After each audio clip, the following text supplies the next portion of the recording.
എങ്ങനെയുണ്ട് നമ്മുടെ setup? Setup ഒക്കെ എത്തി തന്നെ. അടിപൊളിയാണ്. കഴിഞ്ഞ എപ്പിസോഡുകളൊക്കെ കണ്ടിട്ട് ചാടിക്കേറി വന്നാണ്. അതെ, അതിൽ നിന്നുള്ള പ്രചോദനം കൊണ്ട് വന്നാണ്. അതെ, വിശ്വഭായി വിളിക്കാൻ കമന്റ് വിളിച്ചാ പോരെ, നേരിട്ട് വന്നിരുന്ന് വിളിക്കണോ? അതിൽ ത്രില്ലില്ല. അപ്പോ നമുക്ക് ടോപ്പിക്കിലേക്ക് പോവാം. കിടക്കാം. അതിനു മുമ്പ് welcome to the 5th episode of Unfiltered.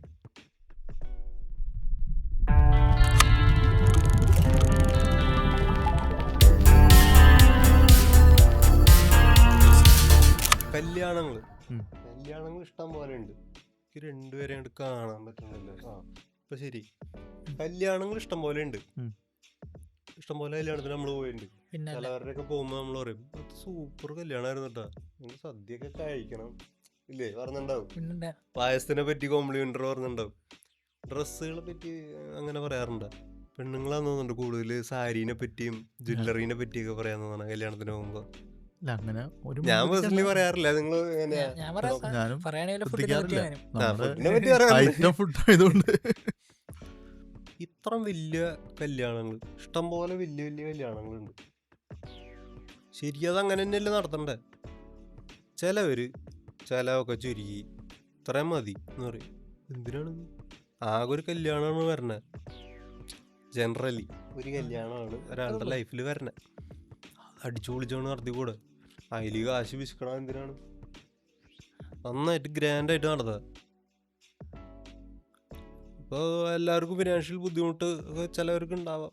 എന്നാലും ആ ഒരു സന്തോഷം, ആ ഒരു എന്നത്തേക്കായിട്ടുള്ളൊരു മെമ്മറിയാണ്. നല്ല കളർഫുള്ളായിട്ട് ഗ്രാൻഡായിട്ട് ഇഷ്ടം പോലെ ഇപ്പോൾ പുതിയ പുതിയ കൺവെൻഷൻ സെൻറ്ററുകൾ, ഓപ്പൺ എയർ സ്ഥലങ്ങൾ ഒക്കെ ഉണ്ട്. അവിടെയൊക്കെ വെച്ച് നടത്തുക. ഇഷ്ടം പോലെ ഫ്രണ്ട്സ്, റിലേറ്റീവ്സ്, ദൂരെ കിടക്കുന്നവരൊക്കെ ആയിരിക്കും. എല്ലാവരും വരട്ടെ, എല്ലാവർക്കും ഒരു സന്തോഷം, എല്ലാവർക്കും ഒരു ഔട്ടിങ് പോലെ ഗ്രാൻഡ് കല്യാണം നടത്തുക. പക്ഷെ അത് ശരിയാണ്. പക്ഷേ ഇന്നത്തെ പ്രശ്നമുള്ളത് ഈ കല്യാണം എന്ന് പറയുന്നത് തന്നെ എനിക്ക് തോന്നുന്നത് ഇൻഡിവിജ്വൽ സെൻസിൽ മാറും. അതിനോടുള്ള ഒരു കാഴ്ചപ്പാട് ആശയവും. പിന്നെ എന്താണെന്ന് വെച്ചാൽ ഈ ആഡംബരം എന്നുള്ളത് ഒരു ബാധ്യതയായിട്ട് മാറുമ്പോഴുള്ള പ്രശ്നമുണ്ട്. മനസ്സിലായില്ലേ?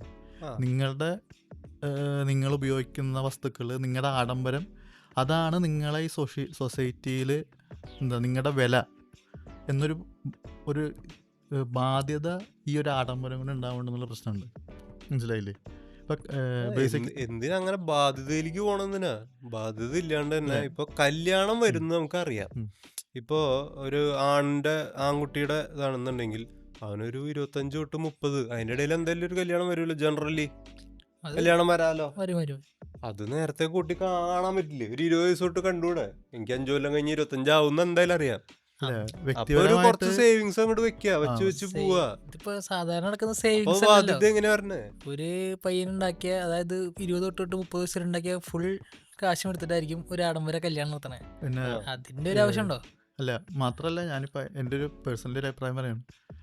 ഈ കല്യാണം എന്നുള്ളത് നമ്മളിങ്ങനെ ഇപ്പൊ 25 തൊട്ട് 30 വരെ അതൊരു തരം സോഷ്യൽ കണ്ടീഷനിങ് ആണ്. മനസ്സിലായില്ലേ? അത് ഞാൻ പറഞ്ഞില്ല കേട്ടോ. അങ്ങനെ 25-നും 30-നും കഴിച്ചോളന്ന് ഞാൻ പറയണില്ല. നമ്മൾ പാരമ്പര്യമായിട്ട് കല്യാണം എന്ന് പറയുന്ന കാഴ്ചപ്പാട് എന്നോട് തന്നെ വ്യക്തിപരമായിട്ട് വിരോധമുള്ള ആളാണ് ഞാൻ. കല്യാണം വേണ്ട. അല്ല, പാരമ്പര്യമായിട്ട് നമ്മൾ കല്യാണത്തിൽ എങ്ങനെ കാണുന്നു എന്നുള്ള പ്രശ്നമുണ്ട്. മനസ്സിലായി? എന്റെ അച്ഛനും ഇത്രയും പാവം കൊടുത്തിട്ടാണ് കിട്ടിയപ്പോ എന്താ പറയാ, നമ്മള് ആധുനികവൽക്കരിച്ചു എന്ന് പറയുന്ന പല ഐഡിയോളജികളും, അല്ലെങ്കിൽ എന്താ പറയാ, ഇവിടുന്ന് മാറ്റി എന്ന് പറയുന്ന ജാതി, മതം, എല്ലാ വിഴുപ്പുകളും കല്യാണത്തിൽ വരും. ഈ കല്യാണം എന്നുള്ള ഈ എസ്റ്റാബ്ലിഷിൽ വീണ്ടും വരുന്നുണ്ട്. അത് വരും. മനസ്സിലായില്ലേ? മാട്രിമോണികളുടെ പേര് തന്നെ എത്ര വിവിധ തരത്തിലുള്ള മാട്രിമോണികളുണ്ട്. അപ്പൊ അതൊരു വിഷയം. പിന്നെ നമ്മള് മെയിൻ പ്ലോട്ട് ആഡംബരം എന്ന് പറയുമ്പോൾ അതിനകത്തുള്ള അതിലുള്ള പ്രശ്നം എന്ന് വെച്ചാൽ എന്താ പറയാ, ഒരു ദിവസം അല്ലെങ്കിൽ 2 ദിവസം, ശരി 3 ദിവസം മെയിൻ കല്യാണം നടക്കണ ഒരു ദിവസം, അല്ലെങ്കിൽ ഒരു മണിക്കൂർ നമ്മൾ ഇഷ്ടപ്പെട്ട ഒരു പാർട്ട്ണർ കണ്ടെത്തുന്നു, അയാളായിട്ട് ഒരുമിച്ച് ജീവിക്കാൻ തീരുമാനിക്കുന്നു. ആ ഒരു മൊമെന്റിന് വേണ്ടി ഈ സൊസൈറ്റി വെച്ചേക്കുന്ന ബാധ്യത മൂലം നമ്മൾ കട കൊടുക്കുകയാണ്. ഓക്കെ, ഈ കടം തീർക്കാൻ എത്ര നാളെടുക്കും? ഇനി ഒരു 10-15 വർഷം.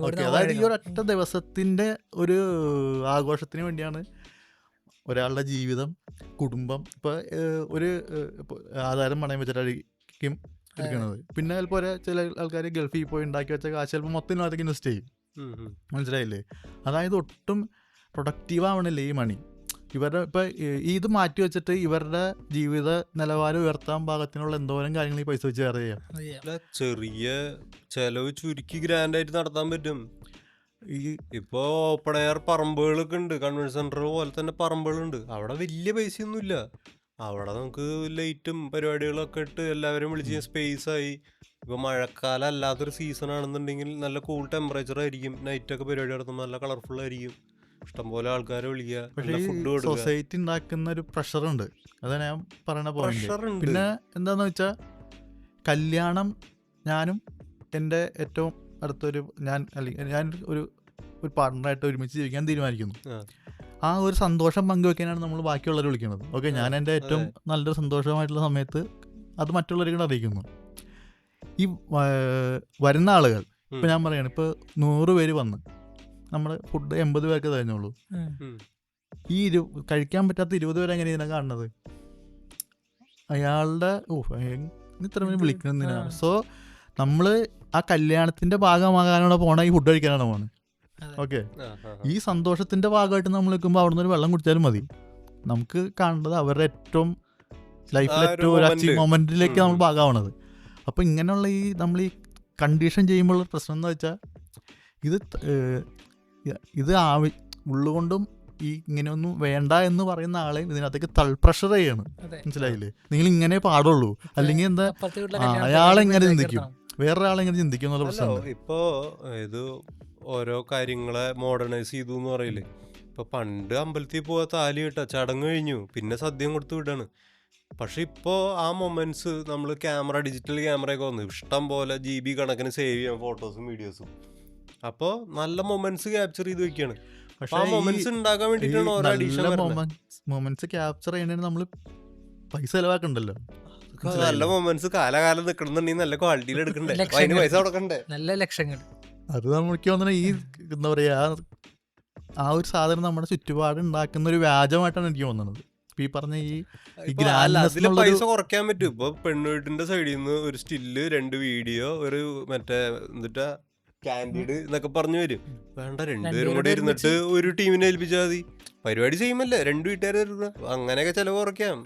പക്ഷെ അവിടെ ചെലവ് കുറയും ചെയ്യും, പരിപാടി ഗ്രാൻഡ് ആവുകയും ചെയ്യും. റിയാലിറ്റി ഇതല്ലല്ലോ, റിയാലിറ്റി നടക്കുന്നതല്ലല്ലോ. നമ്മള് റിയാലിറ്റി നടക്കുന്ന ഇപ്പൊ എന്താ പറയാ, ഇപ്പൊ നമ്മുടെ കല്യാണങ്ങൾക്ക് അധികം ചെലവ് വഹിക്കേണ്ടി വരുന്നവരാ ഒരു പക്ഷേ പെണ്ണിന്റെ വീട്ടുകാരായിരിക്കും, എനിക്ക് അറിഞ്ഞൂടാ. ആഭരണം, സ്വർണം, ആ വക കാര്യത്തില് അല്ല. പിന്നെ അതുപോലെ തന്നെയാണ് ഇപ്പൊ നമ്മുടെ വീട്ടിലെ കുട്ടീനെ ഏറ്റവും നന്നായിട്ട് നിർത്തണം, അല്ലെങ്കിൽ 2 മാല കുറഞ്ഞു പോയാൽ അവര് നമ്മളെ വിലയിരുത്തില്ല എന്ന് പറഞ്ഞ്, ഇതെന്ന് വെച്ചാൽ ഇതൊക്കെ ബാധ്യതകളാണ്. മനസ്സിലായില്ലേ? പക്ഷേ ഇതിനൊരു അതർ സൈഡ് ഞാൻ പറഞ്ഞുതരാം. ഞാൻ ബേസിക്കലി ഈ കല്യാണം എന്ന് പറഞ്ഞ സംഗതി തന്നെ സ്ത്രീവിരുദ്ധം വിചാരിക്കണതാണ് ഞാൻ. അത് സ്ത്രീവിരുദ്ധമായ ഇൻസ്റ്റിറ്റ്യൂഷനാണ്. ഇതെന്താ അറിയാമോ, പോയിന്റിലേക്ക് വരാം. കാര്യം ഞാൻ പറഞ്ഞത് ഇപ്പം അത് മാറി തുടങ്ങി, ഇപ്പം അത് ചേഞ്ചുകൾ വന്നു തുടങ്ങി. പക്ഷെ ഞാൻ പറഞ്ഞത് നമ്മൾ ഈ പാരമ്പര്യമായിട്ട് അതിന് കൊണ്ടുനടക്കുന്ന ഐഡിയ ഉണ്ടല്ലോ. ഒരു ഒരു പെൺകുട്ടിയാണ് ഒരു വീട്ടിലേക്ക് ഒരു പുതിയ വീട്ടിലേക്ക് ജനിക്കുകയാണ്. ചെറുപ്പം തൊട്ട് ശീലിക്കുന്നുണ്ട്, നീ വല്ലവന്റെ വീട്ടിൽ പോകാനുള്ളതാണെന്നുള്ള ആ ഒരു കണ്ടീഷനിലാണ് വളർത്തുന്നത്. സോ ആ ചെറുതായിട്ടൊരു തെറ്റായ വാറന്റിങ് അല്ലേ അതെ, കാണിച്ചു കേട്ടോ. അതെ, അപ്പൊ എനിക്ക് എന്താ പറയാ, അങ്ങനെ ചെയ്യുമ്പോ ആ കുട്ടിക്ക് ഉണ്ട്. കാര്യം നമ്മള് ചുറ്റുപാട് നമുക്ക് കാണണ്ടല്ലോ. അപ്പൊ ആ കുട്ടിക്ക് തോന്നണ എന്താ, അപ്പൊ ഇതെന്റെ വീടല്ല. മനസ്സിലായില്ലേ? സോ അത് കഴിഞ്ഞ് കല്യാണം കഴിഞ്ഞ് അടുത്ത വേറെ വീട്ടിലേക്ക് വേണം. അപ്പൊ ആ പാരന്റ്സ് കാരണം കൊണ്ട് ആ കുട്ടി ചെറുപ്പത്തിലെ ഇമാജിനേഷൻ തുടങ്ങി. വൺ ഡേ അതാണ് എന്റെ ബിഗ് ഡേ, അന്ന് എനിക്ക് ഇത്രയും ആൾക്കാർ വരണം, ഇത്രയും ഇങ്ങനത്തെ ഒരു സ്ഥലത്ത് വെച്ച് കല്യാണം നടക്കണം, ഇന്ന ലഹങ്ക ഇൻവെസ്റ്റ്മെന്റ് ചെയ്തിട്ട് കുട്ടീനെ കല്യാണം കഴിപ്പിച്ച് അയച്ചു. ചെന്ന് നമ്മൾ വേറൊരു വീട്ടിലേക്ക് ആ പെണ്ണാണ് പോണത്. ഓക്കെ, പുരുഷന്റെ വീട്ടിലേക്കാണ് പോണത്. സ്വാഭാവികം നടന്നുകൊണ്ടിരിക്കണല്ലേ പറയണത്. അങ്ങനെ അല്ലാത്തത് ഇപ്പൊ ഉണ്ട്. അപ്പൊ കേൾക്കേണ്ട വരുന്ന എന്താ, നീ ഈ അഭിപ്രായം ഇവിടെ പറയണ്ട, നിന്റെ വീട്ടിൽ പോയി പറഞ്ഞെന്ന് പറയും. ഏത് ഒരു കോൺഫ്ലിക്റ്റ് ഉണ്ടാകുമ്പോ, ഭാര്യയും ഭർത്താവിനൊരു കോൺഫ്ലിക്റ്റ് ഉണ്ടാകുമ്പോ ഈ വർത്താനം പറയും. ലിറ്ററലി അവിടെ ഈ സ്ത്രീക്ക് ഒരു വീടില്ലാണ്ടാവുകയാണ്. പോയിന്റ് മനസ്സിലായില്ലേ? സ്വന്തം വീട്ടിൽ പറയുമ്പോ സ്വന്തം വീട്ടിൽ അപ്പൊ ഈ ഭൂരിഭാഗം സ്ത്രീകളും ഈ ഭർത്താക്കൾ, അതായത് ഈ പുരുഷ മേധാവിത്വത്തിന്റെ കീഴിൽ അടിമകളായിട്ട് നിൽക്കുന്നതിന്റെ ഒരു റീസൺ എന്ന് പറയുന്നത് ഇറങ്ങിപ്പോവാൻ വീടില്ലാത്തതുകൊണ്ടാണ്. പോയിന്റ് മനസ്സിലായില്ലേ?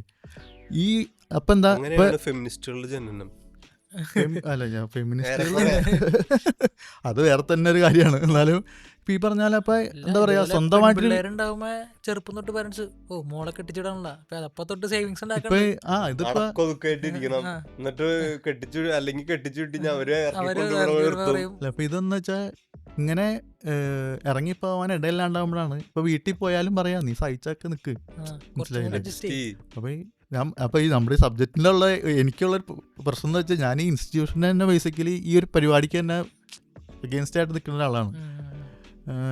അതായത് അപ്പോ ഈ ഒരു പ്രശ്നം ഭർത്താവിന്റെ വീട്ടിലൊരു കോൺഫ്ലിക്റ്റ് വരുമ്പോ തകരാണ്ടിരിക്കാനാണ് ഈ പറഞ്ഞ കാശൊക്കെ കൊടുത്ത്. അല്ല, അങ്ങനെയല്ല. ഇതിപ്പോ ഈ എന്താ പറയാ, നമ്മൾ ഈ സോഷ്യൽ കണ്ടീഷനിങ്ങിന്റെ ഭാഗമായിട്ട് പറഞ്ഞാൽ ആൾക്കാർ ജഡ്ജ് ചെയ്യും. ഈ എന്ന് വെച്ചാൽ അങ്ങനെ ഒന്ന് കുറച്ചുകൂടി ഡെമോക്രാറ്റിക് ആയാൽ മതി. എന്ന് വെച്ചാൽ ഇത് നമ്മളിപ്പോൾ ഈ ചിലവാക്കുന്ന ആളെ കുറ്റം പറയാൻ പറ്റില്ല. ഇത് പരസ്പരം ഒരു മിറർ പോലെയാണ്.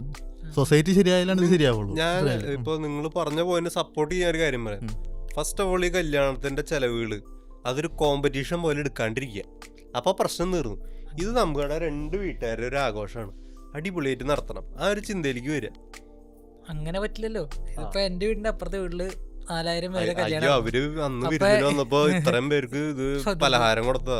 ഇനി അവര് ഇങ്ങോട്ട് വരുമ്പോ എനിക്ക് 3000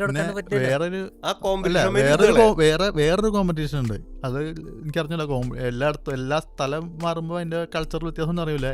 ഈ പോണ ആൾക്കാർ പൈസ കൊടുക്കുന്ന പരിപാടി ഉണ്ട് കവറിലിട്ട് കല്യാണത്തിന്. ഓക്കെ, അപ്പൊ അവര് നമ്മുടെ പരിപാടിക്ക് വന്നപ്പോ 1000 രൂപ തന്നത്. നമ്മളെ എന്ന് വെച്ചാ അവിടെയും ടെൻഷൻ ബിൽഡ് ഒരു ഇതാക്കിയാണ് നമ്മൾ. ഇത്ര ഞാൻ കുറ്റം പറയില്ല കേട്ടാ. അതായത് ഇപ്പൊ കുറെ ഒരുപാട് സാധനങ്ങൾ കൊണ്ടുകൊടുക്കും, ഡിന്നർ സെറ്റ്, ക്ലോക്ക്, അങ്ങനത്തെ കുറെ ജനറൽ കല്യാണ ഐറ്റംസ് ഉണ്ട്. അതിന് വരെ കാശ് കൊടുക്കുക, എന്തെങ്കിലും ഉപകാരം ഉണ്ടാവില്ല. എന്തെങ്കിലും ആരെങ്കിലും ചെലവ് 12 മണിക്കാരെങ്കിലും കൊടുക്കാലോ. കറക്റ്റാണ്. കാര്യം കല്യാണം നടത്തുന്ന ആൾക്കാർക്ക്, കല്യാണം നടത്താൻ ബാധ്യതപ്പെടുന്ന ആൾക്കാർക്ക് ഇതൊരു സഹായമാണ്. പക്ഷെ അതും ബാധ്യത അവരെന്നാ പറയണത്, വരുന്നവർക്ക് ബാധ്യത. ഓക്കെ, ഇപ്പൊ നമ്മളിപ്പോ ഈ കല്യാണ വീട്ടുകാരെ ജഡ്ജ് ചെയ്യുന്ന പോലെ തന്നെ നമ്മൾ തിരിച്ചും ജഡ്ജ് ചെയ്തത്. അവൻ വന്നിട്ട് പൈസ ഒന്നും തന്നില്ലല്ലോ, അപ്പോൾ ലിറ്ററലി ഇയാൾ എന്തിനാ അവരെ വിളിച്ചത്? പൈസ കിട്ടാൻ വേണ്ടി പോലെയാവും. എന്റെ ഹാപ്പിനെസിന്റെ ഭാഗാക്കലല്ല, ഈ പൈസക്ക് വേണ്ടി വിളിച്ച പോലെയാവും. ഒന്നാലും വന്നിട്ട് കുടുംബടക്കം വന്നിട്ട് ഒന്നാലും ഒരു 500 രൂപ മനസ്സിലായില്ലേ? ഈ ഇത്രയും പറയണ ആരും ഉണ്ടാവില്ല. ഇഷ്ടം പോലെ ഞാൻ ഇന്നാളും കൂടി ഒരു വീടുണ്ടോ കാശ് ഉണ്ടാണത് വീട്ടിലത്തെ. നമ്മള് റിലേറ്റീവ്സിന്റെ ഒക്കെ ഇപ്പൊ ഈ പെരുമാറ്റം വീട് മാറ്റലൊക്കെ പറയുമ്പേ തമാശക്കെങ്കിലും നമ്മളിങ്ങനെ ഇരിക്കുമ്പോ പറയും, ഓ കണക്കാണ്. പിന്നെന്താ, അല്ല പിന്നെ ഇപ്പൊ ഈ കാശ് നമ്മളിപ്പോ കണക്ക് കൂട്ടുമ്പോ തന്നെ ഇനി അവന്റെ മുകളിലൊരു പരിപാടി ഉണ്ട്, അപ്പോൾ 2000 കൊടുക്കണം. ഓക്കെ, ഇത്തരം എന്താ പറയാ എന്ന് വെച്ചാൽ ഈ അടിസ്ഥാനപരമായിട്ട് 2 വ്യക്തികൾ ഒരുമിച്ച് ജീവിക്കാൻ തീരുമാനിക്കുക എന്നുള്ളതാണ് എൻ്റെ ഒരു പരിപാടിയുള്ളൂ. മനസ്സിലായില്ലേ? അതിന്റെ പുറത്ത് ഈ മാർക്കറ്റ് ഉണ്ടാക്കുന്ന ഒരു പ്രശ്നമാണിത്. ഓക്കെ, ഇനി ഇത് മൊത്തം കുറച്ച് ദൂരെ ഇത് മൊത്തം ഒരു ക്ലസ്റ്റർ ആയിട്ട് കാണാം. ഇത് മൊത്തം കല്യാണങ്ങൾ നടക്കുന്ന ഒരു ക്ലസ്റ്റർ.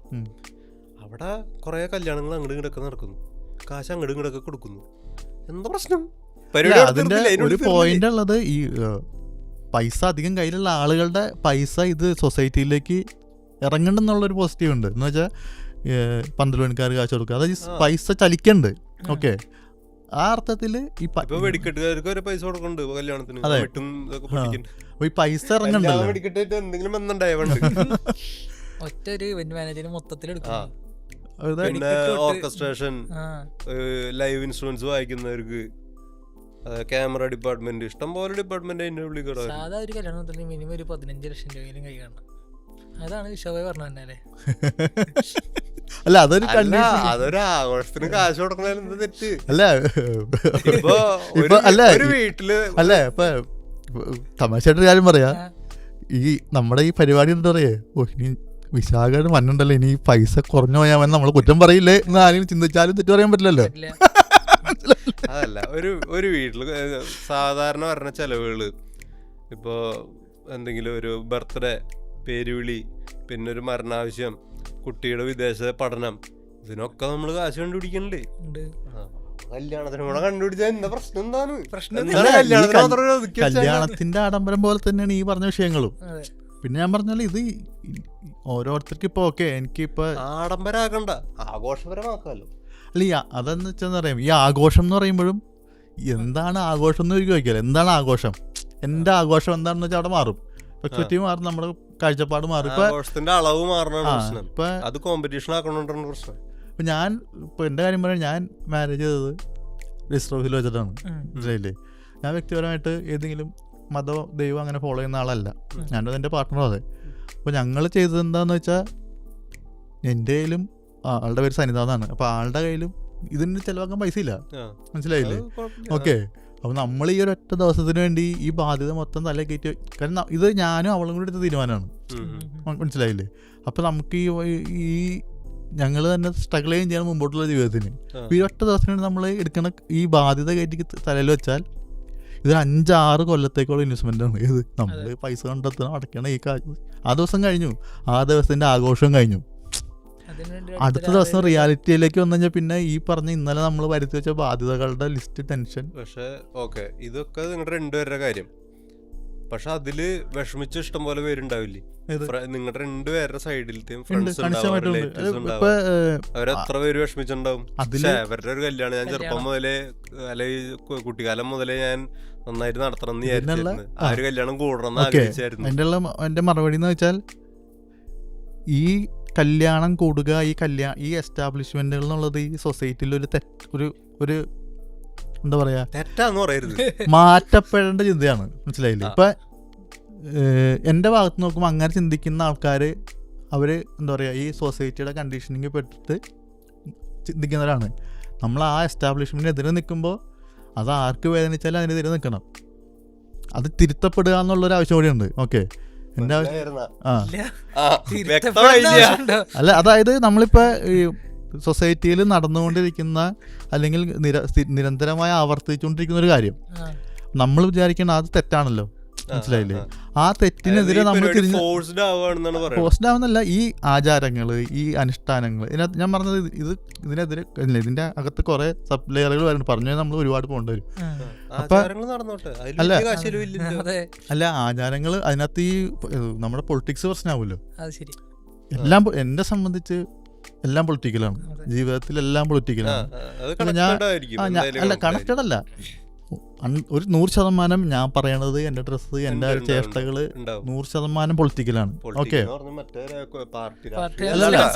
പൊളിറ്റിക്കൽ അതിനേക്കാൾ മുകളിൽ അർത്ഥമല്ല. അപ്പൊ നമ്മുടെ മാരേജ് ആണെങ്കിലും ഞാൻ ഈ സൊസൈറ്റിയിൽ എങ്ങനെ ഇടപെട്ടാലും അത് പൊളിറ്റിക്കലാണെന്ന് ഞാൻ വിചാരിക്കുന്നത് കൊണ്ട് തന്നെ ആർക്ക് വിഷമിച്ചാലും അതിനെതിരെ നിൽക്കാന്നുള്ള എന്റെ ടെൻഡൻസി, മനസ്സിലായില്ലേ? കാര്യം ഇത് ആവർത്തിക്കപ്പെട്ടുകൂടാത്തതാണ്. ഇപ്പൊ നമ്മളിപ്പോ ഒരു വലിയൊരു റെവല്യൂഷനാണ് ഇരിക്കുന്നത്. അല്ല, ഇത് എന്നെ സംബന്ധിച്ച് ഇപ്പൊ എനിക്ക് പുറത്ത് വിദേശ രാജ്യത്തല്ല, അതെ ഞാൻ പറഞ്ഞ ആളുടെ അഭിപ്രായത്തിൽ സപ്പോർട്ട് ചെയ്ത് ഞാൻ പറഞ്ഞ വലിയൊരു റെവല്യൂഷൻ ആണ് തുടങ്ങി വെച്ചേക്കണേന്ന്. അല്ല, ഇത് കുറെ പേര് ഇപ്പൊ എന്താ വെച്ചാൽ ഈ ഇപ്പൊ നമ്മുടെ സർക്കിളിലുള്ള ആൾക്കാർ നമ്മുടെ ചിലപ്പോൾ സമാന ചിന്താഗതിക്കാരുണ്ട്, നമുക്ക് നിരന്തരം കാണാൻ പറ്റുന്നുണ്ട്. അപ്പൊ അതിനെതിരെ നിൽക്കുമ്പോൾ നമുക്കിപ്പോ അതിൽ ചിലപ്പോൾ വിഷമിക്കുന്നത് എന്റെ അപ്പച്ചൻ അമ്മച്ചായിരിക്കും. പക്ഷെ എനിക്ക് അതിനേക്കാൾ വലുതാണ് എന്റെ ഐഡിയോളജി, മനസ്സിലായില്ല? ആൾക്ക് പരിചയമുള്ള ഇങ്ങനത്തെ ഇവന്റുകാര് വിഷമിക്കും. ഒരു പ്രോഗ്രാം അല്ലേ പോയെ? അതെ, അതാ സിയോൻ അവിടെ നോക്കണ്ട്. ചേട്ടന്റെ കല്യാണത്തിന് എന്തൊക്കെ ആഗ്രഹങ്ങളാണ്. അവൻ അതിന് കല്യാണത്തിന് വരാത്തവനാണ് അവൻ, അത് വേറെ കാര്യം. ആ പ്രോഗ്രാമില്ല, പിന്നെന്തിനു വരണ? ആഘോഷങ്ങളില്ല, പിന്നെന്തിനാണ് വരണേ? ഭക്ഷണമില്ല. അല്ല, ഇപ്പൊ എന്താ പറയാ, നമ്മുടെ ഇപ്പൊ എന്റെ ഇഷ്ടമുള്ള ആൾക്കാരുണ്ടാവും, മനസ്സിലായില്ലേ? എന്നെ സംബന്ധിച്ച് ഞാൻ വിളിക്കുപോലും വേണ്ട എന്റെ തോന്നുന്നത്. ഞാനൊരു അവര് ഓക്കെ, അപ്പൊ അതിന് ഓഫ് കോഴ്സ് ഫുഡ് കൊടുക്കും, ഭക്ഷണം ഉണ്ടാവും. അത് വളരെ ബേസിക് ആയിട്ടുള്ള കാര്യമാണ്. എന്താ പറയാ, ഈ പറഞ്ഞ ഇപ്പൊ പിന്നെ ഈ പറഞ്ഞ ഈ ചുറ്റുപാടുള്ളവരുടെ വിഷമങ്ങൾ ഞാൻ കാണുന്നത് ഇങ്ങനെയാണ്. ഓക്കെ, ആ വിഷമം ഉണ്ടാകുന്നത് അവരുടെ ഉള്ളിലുള്ളൊരു തെറ്റായ ധാരണ കൊണ്ടാണ്. ആ ധാരണയെ പുതുക്കി പണിയാന്നുള്ളത് ആസ് എ പേഴ്സൺ എൻ്റെ ഉത്തരവാദിത്തമാണ്. അല്ല, നമ്മള് എപ്പോഴും ജോലി, കാശുണ്ടാക്കുക, സേവിങ്സ് ഉണ്ടാക്കുക, അങ്ങനത്തെ ഒരു മൈൻഡിൽ നിന്നൊക്കെ ഇടയ്ക്കൊരു മാറാൻ കിട്ടുന്ന ചുരുക്കം ഒരു ചില അവസരങ്ങളിലൊന്നാണ് അടുത്ത സുഹൃത്തുക്കളുടെ ബന്ധുക്കളുടെ കല്യാണം. പിന്നെന്താ ആ കല്യാണം തന്നെ ഇങ്ങനത്തെ ഒരു ഐഡിയോളജി കൊണ്ട് നിന്നു പോവാന്ന് ചോദിച്ചു കഴിഞ്ഞാൽ ഇതും പറഞ്ഞതല്ല. ഓക്കെ, നല്ലൊരു നമുക്ക് ഒത്തുകൂടാനൊരു സമയം എന്നുള്ളതുണ്ടല്ലോ. ഞാൻ പറഞ്ഞ അതിന് വിളിക്കാം. ഞാൻ പറഞ്ഞ നമുക്കിപ്പോൾ എന്താ പറയുക, ഞാൻ എൻ്റെ ഒരു ഇതാണ്, ഞങ്ങളിപ്പോൾ ഞാനും എൻ്റെ സാന്നിധ്യം ഞങ്ങൾ ഒരുമിച്ചെടുത്ത തീരുമാനമാണല്ലോ. അപ്പം അതിൻ്റെ ഭാഗമാണ്, എല്ലാം അതിൻ്റെ ഭാഗമാണ്. മനസ്സിലായില്ലേ? അപ്പം ഇത് പക്ഷേ എല്ലാവരും ഒരു പാർട്ണർ തിരഞ്ഞെടുക്കേണ്ടത് അവനവൻ്റെ ചോയ്സ് ആയിരിക്കണം. നമ്മുടെ ചോയ്സസ് ഉണ്ടാവുന്നത് എങ്ങനെയാണ്? ഇപ്പം ഈ പറഞ്ഞ പോലെ ആഘോഷിച്ചേ നടത്താൻ പാടുള്ളൂ. ഇപ്പം ഈ ഞാൻ പറഞ്ഞാൽ കല്യാണത്തിലെല്ലാം നമ്മൾ ഉപേക്ഷിക്കണമെന്നുണ്ടെങ്കിൽ എല്ലാ വലയും കയറി വേണമെന്ന് പറയാൻ കാരണം നമ്മുടെ ഒരു ആണിനോ സ്ത്രീക്കോ ഏത് ജെൻഡർ ആയിക്കോട്ടെ, അവർ ചോയ്സ് സ്വന്തം എടുക്കേണ്ട ഒരു ചോയ്സ് അല്ല ബഹുഭൂരിപക്ഷം കല്യാണം. നോക്കുക, ഒരു കല്യാണപ്രായമായി ഒരു ഏതെങ്കിലും ഒരാൾ കാണിക്കുന്നു, ഇവനാണ് നിന്റെ ചെക്കൻ അല്ലെങ്കിൽ നിന്റെ ഇത്, നാളെ തൊട്ട് സ്നേഹിച്ചു. അത് ഈ മെയിൽ ഷോവിനിസ്റ്റ് സൊസൈറ്റിയാണ്, പുരുഷാധിപത്യമുള്ള സൊസൈറ്റി ആയതുകൊണ്ട് ഈ ചോയ്സ് കൂടുന്നത്. മനസ്സിലായില്ലേ? അല്ല അങ്ങനെയൊന്നുമില്ല. അല്ലല്ല, അല്ലാതെ എന്താണ്? അല്ല, നമ്മൾ ജീവിക്കുന്നത് ഞാൻ വിശ്വസിക്കുന്നത് മാറി വരുന്നുണ്ട് ഇപ്പൊ, അല്ല മാറുന്നുണ്ട്. ഞാൻ പറഞ്ഞത് അതാ പറഞ്ഞത്, നമ്മൾ ഈ ആ ഒരു പോയിന്റിൽ നിൽക്കുന്ന. പക്ഷേ നമ്മൾ കണ്ട നമ്മുടെ പൂർവികർ, നമ്മുടെ അച്ഛനമ്മ ആ സമയം, അല്ലെങ്കിൽ നമ്മുടെ ജനറേഷൻ, ഓക്കെ, ഒരു പുതിയ ഫാമിലി എന്നുള്ളത് ഈക്വൽ ഷെയറുള്ള ഒരു പുതിയ യൂണിറ്റ് ആയിരിക്കണം. മനസ്സിലായില്ലേ? അതെന്തിനാണ് ഈ സ്ത്രീകളെ കല്യാണം കഴിച്ച പുരുഷന്റെ വീട്ടിൽ തിരിച്ചുള്ള ഓപ്ഷൻ? അല്ല, അത് പണ്ട് ഇവിടെ കണ്ടുണ്ട്. നായർ സമുദായത്തിൽ മരുമക്കൾ, അത് വെച്ചാൽ കല്യാണം കഴിഞ്ഞ പുരുഷൻ സ്ത്രീയുടെ വീട്ടിലേക്കാണ് പോയിക്കൊണ്ടിരുന്നത്. അല്ല, അങ്ങനെയായിരുന്നു. പക്ഷെ ഞാൻ പറഞ്ഞത് അപ്പോഴും അത് നമ്മുടെ വീടല്ലാണ്ടായി മാറുകയാണ്. ഓക്കെ, ഈ ചെല്ലണ ആൾക്ക് തോന്നുന്നത് എൻ്റെ സ്പേസാന്ന് ഫീൽ ചെയ്യണമല്ലോ. ആ ഫീലിങ്സ് ഉണ്ടാവണമെങ്കിൽ ഞാൻ പറഞ്ഞത് രണ്ടുപേരുടെയും തുല്യമായ ഒരു ഇൻവെസ്റ്റ്മെന്റിലായിരിക്കണം ഒരു യൂണിറ്റ് ഉണ്ടാവേണ്ടത്. മനസ്സിലായില്ലേ? ഇപ്പൊ ചിന്താഗതിയായിരിക്കും ന്യൂക്ലിയർ ഫാമിലികളായി തുടങ്ങിയ ആവാം, അതും ആവാം. അല്ല, അങ്ങനെ ചിന്താകുന്നില്ല. അത് ഈ പിന്നെ പറഞ്ഞ പോലെ ഈ കാലഘട്ടത്തിൻ്റെ ഇതുകൊണ്ട് ഈ സാമ്പത്തികമായിട്ടുള്ള പ്രശ്നങ്ങൾ, പല പ്രശ്നങ്ങളുണ്ട്. അതെ, പ്രൈവസി പ്രശ്നങ്ങളുണ്ട്. ഇപ്പൊ പിന്നൊരു ഇതാണ്, ഇപ്പൊ ശരിക്കും പറഞ്ഞാൽ ഈ സ്ത്രീയാണ് പുരുഷന്റെ അച്ഛനമ്മേനെ നോക്കുക എന്നുള്ളൊരു ബാധ്യത വന്നത്. നേരെ തിരിച്ച് സ്ത്രീയുടെ അച്ഛനമ്മയും ഇവിടെ വന്ന് നിൽക്കുന്ന പറയുമ്പോ ആൾക്കാർ അതെന്ത് പരിപാടി? അത് രണ്ടുപേരെയും ജനിപ്പിച്ചത് അച്ഛനമ്മ, രണ്ടുപേരെയും വളർത്തി. പക്ഷെ അല്ല, അതുകൊണ്ടല്ല, പൊതുവിൽ പറയുന്നത് അങ്ങനൊരു ഐഡിയ ഇല്ല. അപ്പൊ എൻ്റെ പേഴ്സണലായിട്ടുള്ള കാര്യത്തിലെങ്കിലും പറയണത്, ഞാനും സാന്നിധ്യം കൂടി തീരുമാനിക്കുമ്പോൾ എൻ്റെ അച്ഛനമ്മയ്ക്കുള്ള അതേ സ്പേസ് തന്നെ അവളുടെ അച്ഛനമ്മയ്ക്കും വേണം. മനസ്സിലായില്ലേ? ആർക്കാണ് ഞങ്ങളെ ആവശ്യം, അതാണ് എൻ്റെ പ്രധാനം.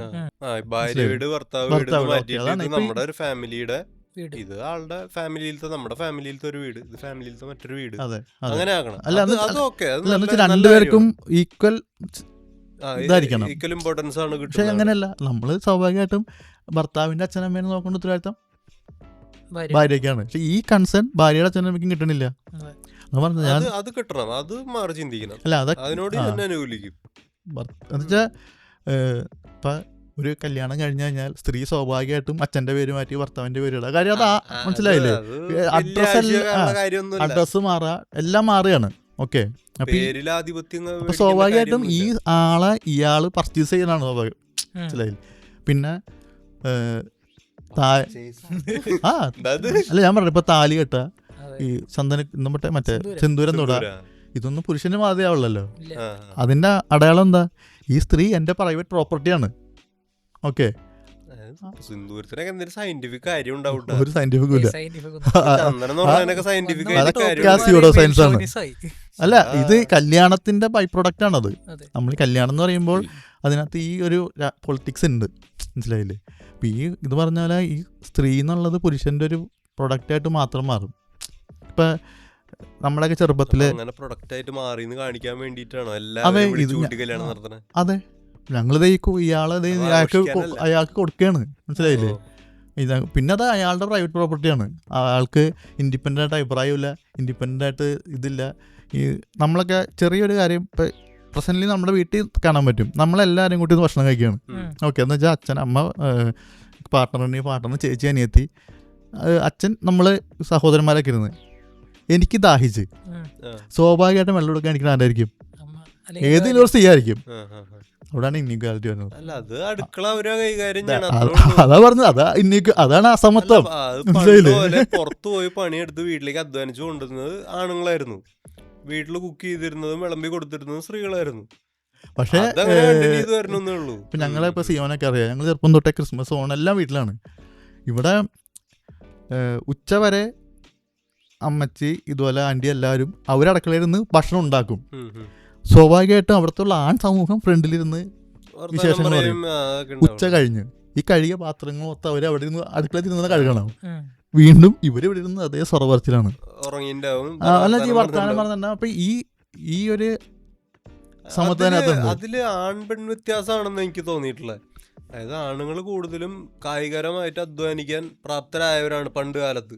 ഇന്ന് കാലത്ത് സ്ത്രീകൾ ഇഷ്ടം പോലെ ചെയ്യുന്നത്. ഈ കായികപരം എന്ന് വെച്ചാൽ ഫിസിക്കലി. പക്ഷെ അങ്ങനെ പറയുമ്പോ രണ്ടാണുങ്ങളും ഫിസിക്കലി ഉള്ള സ്ട്രെങ്ത് വ്യത്യാസം ഉണ്ടാവില്ലേ? ഉണ്ടാവും.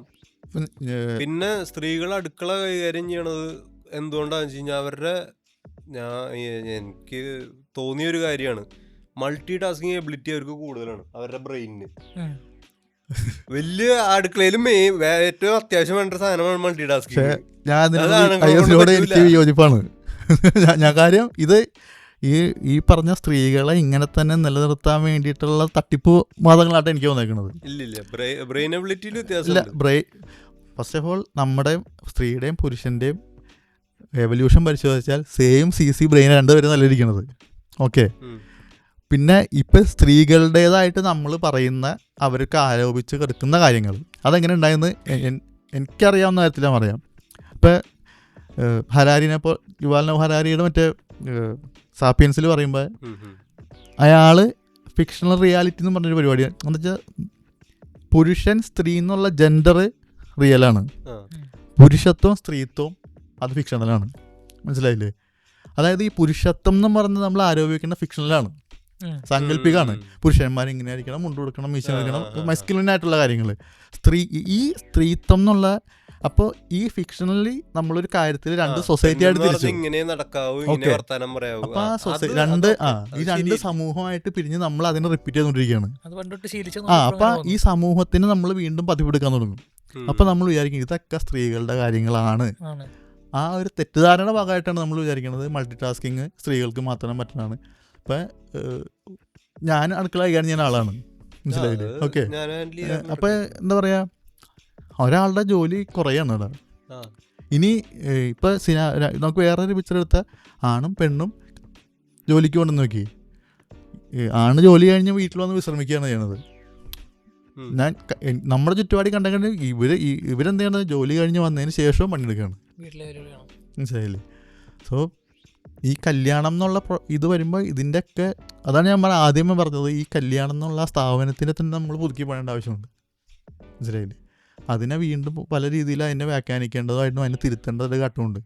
ആ തിരുത്താനുള്ള സാധനം നമ്മളെടുക്കുമ്പോൾ ഈ പറഞ്ഞ പോലെ ചുറ്റുള്ളവർ വേദനിക്കേണ്ടി വരും. മെയിൻ രണ്ട് ബൈനറീസ് ആണ് ആണ് പെണ്ണ്. അതുകൊണ്ട് നമ്മൾ ഇത് പറഞ്ഞോണ്ടിരിക്കുന്നത്. അല്ല, അത് ഉണ്ടാക്കി കൊണ്ടുവരാനല്ല, സയന്റിഫിക്കലി അത് എന്താ പറയാ, എനിക്ക് എൻ്റെ പേഴ്സണൽ ഫ്രണ്ട്സ് അടക്കം എന്താ വെച്ചാൽ അവരങ്ങനെ കാണാൻ ആഗ്രഹിക്കണത്. സോ അവരങ്ങനെ ജീവിക്കട്ടെ. മനസ്സിലായില്ലേ? നമ്മുടെ സ്വത്തിനോ നമ്മുടെ ജീവനോ അപകടമല്ലാത്ത രീതിയിലാണ് അവരത്. ആരാണെങ്കിലും, ഞാൻ ആണായിട്ടിരിക്കുന്നതുകൊണ്ട് നിനക്ക് ഇതിൽ പ്രശ്നമുണ്ടോ? തെറ്റായ ഇൻഫ്ലുവൻസ് സോഷ്യലിൽ വരികയല്ലേ, സൊസൈറ്റിയിലേക്ക്. അപ്പോൾ എന്തെങ്കിലും ഒരു പ്രിവിലേജ് അവർക്ക് കൂടുതൽ കിട്ടുകയാണെങ്കിൽ ഇങ്ങനത്തെ ഒരു ചിന്ത ഇല്ലാത്ത ആളുകളിൽ പോലും അങ്ങനത്തെ ഒരു ചിന്ത ജനിപ്പിക്കുകയാണ്. ഇല്ല, അത് ഒരു തെറ്റായ, ഞാൻ ഫസ്റ്റ് ഓഫ് ഓൾ ഒരു കാര്യം പറയാം. നമ്മുടെ അല്ല, ഇത് ഒറ്റ വാക്കുകൂടി പറഞ്ഞു നിർത്താം. കാര്യം നമ്മുടെ ജെൻഡർ തീരുമാനിക്കേണ്ടത് മനസ്സിലാക്കുക നമ്മുടെ സെക്ഷൽ ഓർഗൻ അല്ല, നമ്മുടെ തലച്ചോറാണ്. മനസ്സിലായില്ലേ? നമ്മൾ തലച്ചോറാണ് നമ്മൾ ഏത് ജെൻഡറാണെന്ന് ഡിസൈഡ് ചെയ്യണത്. നമ്മൾ അതായത് പറഞ്ഞാലെങ്ങനെ ശരിയാവും? അത് ഞാൻ ഈ എന്താ പറയാ, അല്ലാതെ അതിന് മൃഗങ്ങളെ എക്സാമ്പിൾ എടുത്ത് നോക്കിയായിരുന്നു. നമ്മള് മൃഗങ്ങളില് മനുഷ്യര് ആനിമൽസ് തന്നെയല്ലേ? മൃഗങ്ങളിൽ ഹോമോസെക്ഷുവാലിറ്റി ഉണ്ട്, അറിയാമോ? അങ്ങനെയാണെങ്കിൽ അവർ എക്സ്റ്റിങ്ക്റ്റ് ആയി പോകണ്ടല്ലേ? ഇല്ല, എല്ലാവരും അവരുടെ ഈ പരിണാമം ഒരു ജീവിനെ സെലക്ട് ചെയ്യണം എങ്ങനെയെന്ന് അറിയാമോ? പരിണാമപരമായിട്ട് അത് ഫോഴ്സ്ഫുള്ളി നടക്കുന്ന സെലക്ഷൻ അല്ല. നമ്മൾ റീപ്രൊഡക്ഷനായിട്ടുള്ള ഏത് സാഹചര്യമാണോ നിലനിർത്തേണ്ടത് അതിനാണ് പരിണാമം റിപ്പീറ്റ് ചെയ്യുള്ളൂ, ബാക്കിയുള്ളതൊക്കെ ഓഫ് ചെയ്യും. നമ്മുടെ ജെൻഡർ തീരുമാനിക്കുന്നത് നമ്മൾ സ്വയം നിർണ്ണയിക്കുന്നതല്ല എന്നാണ് ഞാൻ പറഞ്ഞു വന്നത്.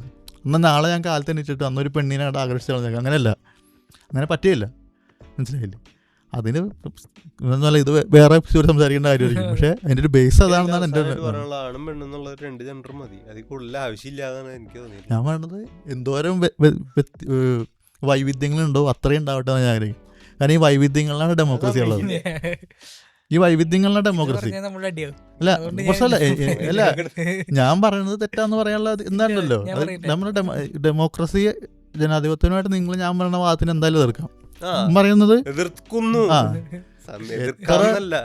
എന്ത് തരം വൈവിധ്യങ്ങൾ സമൂഹത്തിലുണ്ടോ അതിനെ എല്ലാം ഉൾക്കൊള്ളുന്നതാണ് എൻ്റെ പൊളിറ്റിക്സ്, മനസ്സിലായില്ലേ? ഇപ്പം എന്താ പറയുക, അവരവരായിട്ടിരിക്കുന്നത് കൊണ്ട് ഈ സമൂഹത്തിൽ നിന്ന് പുറത്താക്കപ്പെടുമ്പോൾ അവരനുഭവിക്കുന്ന പ്രശ്നങ്ങൾ എന്താ? എനിക്ക് ഞാനായിട്ട് ഇരിക്കാൻ പറ്റുന്നില്ല, അപ്പോൾ ഈ സമൂഹത്തിനെ തൃപ്തിപ്പെടുത്താൻ വേണ്ടി ഞാൻ വേറൊരാളെ അഭിനയിക്കേണ്ടി വരും. അങ്ങനെ അഭിനയിക്കാനായിട്ട് ആരും നമ്മൾ പുഷ് ചെയ്യരുത്. ഓക്കെ, അവർക്കിപ്പോൾ അഭിനയിക്കേണ്ടി വരുന്നു ചില കല്യാണങ്ങളിൽ. ഓക്കെ, ഇതേ പോയിന്റ് അതിലേക്ക് കണക്ട് ചെയ്യും. ഇതേപോലെ ഈ കാശ് മുടക്കി ഇത്രയും ഇതിലേക്ക് ഈ ആളുകളെ തള്ളിവിടാനായിട്ടുള്ള ഈ സൊസൈറ്റി പുഷ് ചെയ്യരുത് കല്യാണം നടത്താൻ. ഓക്കെ, അവർക്ക് ഇപ്പം എന്താ പറയുക, ഇപ്പോൾ ഭക്ഷണം ഒന്ന് കിട്ടിയില്ലെങ്കിൽ ഓക്കെ, അവർ കല്യാണം കൂടി എന്ത് കാര്യമാണെങ്കിലും ഇത് ഈ സോഷ്യൽ അവയർനെസ്സിൻ്റെ ഭാഗമാണ്. ആൾക്കാരെ എഡ്യൂക്കേറ്റ് ആവാന്നുള്ളതാണ്, മനസ്സിലായില്ലേ? ഇപ്പോൾ നമ്മളിപ്പോൾ ഈ പറഞ്ഞ പോലെ നമ്മൾ ക്യാമറ ഓൺ ആക്കാനൊക്കെ മുമ്പ് പറഞ്ഞു വിദ്യാഭ്യാസത്തിൽ ഏറ്റവും മുൻപന്തിയിലേക്കാണ് കേരളം. അപ്പം ഈ വിദ്യാഭ്യാസമൊന്നും നമ്മളെ തൊട്ടിട്ടില്ല എന്നുള്ളതാണ് ഈ പ്രശ്നം സംസാരിക്കേണ്ടത്, മനസ്സിലായില്ലേ? ഇപ്പൊ പണ്ട് ശ്രീനാഥ് വിദ്യാഭ്യാസം എന്തുകൊണ്ട് തൊട്ടിട്ടില്ല? അതായത് ഇപ്പൊ ഒരു കല്യാണം നല്ല ആഘോഷപൂർവ്വമായിട്ട് നടത്തി, അത് നല്ലൊരു മെമ്മറീസിന് വേണ്ടിയിട്ടാണ്. അല്ല, അതൊക്കെ നടത്തുകൊണ്ട് തെറ്റില്ല. നിങ്ങൾ ഇങ്ങനെ നടത്തണം എന്ന് ഒരാളെ പുഷ് ചെയ്യരുത്. ഇങ്ങനെ നടത്തണം എന്നുള്ളൊരു റൂള് വെക്കണം എന്നൊന്നും ഞാൻ പറയില്ല, പക്ഷെ അത്യാവശ്യം ആൾക്കാരെയൊക്കെ വിളിച്ച് നല്ലൊരു ഡേ, നല്ലൊരു ഗ്രാൻഡ് ഡേ ആയിട്ട് കാര്യം. ഇപ്പൊ ഞാൻ പറഞ്ഞ പോലെ ഒരു എക്സിന്റെ കല്യാണം, കല്യാണം ആഘോഷമായിട്ട് നടത്താൻ ആഗ്രഹമില്ല, പക്ഷെ അയാൾ വിചാരിക്കാൻ എൻ്റെ ചുറ്റുമുള്ളവർക്ക് ഇത് ആവശ്യമുണ്ടെന്ന് പറഞ്ഞ് ഇയാൾ അങ്ങനെ നടത്തണമെന്നാണ് പറഞ്ഞത്. അങ്ങനെ നടത്തണതിൽ തെറ്റില്ല എന്ന് ഞാൻ പറയണേ. കാരണം ആള് റിഗ്രറ്റ് ചെയ്യേണ്ടി വരില്ല. കാരണം ഫ്യൂച്ചറിൽ ആൾക്കൊരു കുട്ടി ഉണ്ടായി അല്ലെങ്കിൽ ബന്ധുക്കാരെങ്കിലും വരുമ്പോൾ എടുത്ത് കാണിച്ചു കൊടുക്കാനോ അല്ലെങ്കിൽ പറയാനോ കുറച്ച് അന്നത്തെ ദിവസത്തിലെ ഓർമ്മകൾ ഉണ്ടാവും. ആ ഓർമ്മയ്ക്ക് വേണ്ടി അല്ല, ഇപ്പൊ കൊറേ ബന്ധുക്കാരെയൊക്കെ അന്നായിരിക്കും കല്യാണത്തിനായിരിക്കും കാണുക, ഡിസ്റ്റന്റ് ഉള്ളവരൊക്കെ ആയിരിക്കും, ചിലപ്പോ കൊറേ വയസ്സായവരൊക്കെ ഉണ്ടാവും. അവര് കുറച്ചാലും കഴിയുമ്പോ ചിലപ്പോ, പക്ഷെ അതിന് വേറെ പരിപാടികൾ സംഘടിപ്പിക്കാലോ. നിങ്ങൾക്കിപ്പോ ഒരാളായിട്ട് റിലേഷൻ നിലനിർത്തണം, മനസ്സിലായില്ലേ? അതാണ് നിങ്ങളുടെ ആവശ്യമെങ്കിൽ ഇതല്ല അതിൻ്റെ ഉള്ള ഉത്തരം എന്നാണ് എനിക്ക് തോന്നുന്നത്. ഇപ്പൊ എനിക്കും നിനക്കൊരു സ്ഥലത്ത് കാണണമെന്നുണ്ടെങ്കിൽ നമ്മള് ഒരാൾക്കൊരു ബാധ്യത ആവില്ലല്ലോ. പോയിന്റ് ഇത്രേ ഉള്ളൂ, ഈ ഒരു പരിപാടി ബാധ്യതയാവരുത് മാത്രം.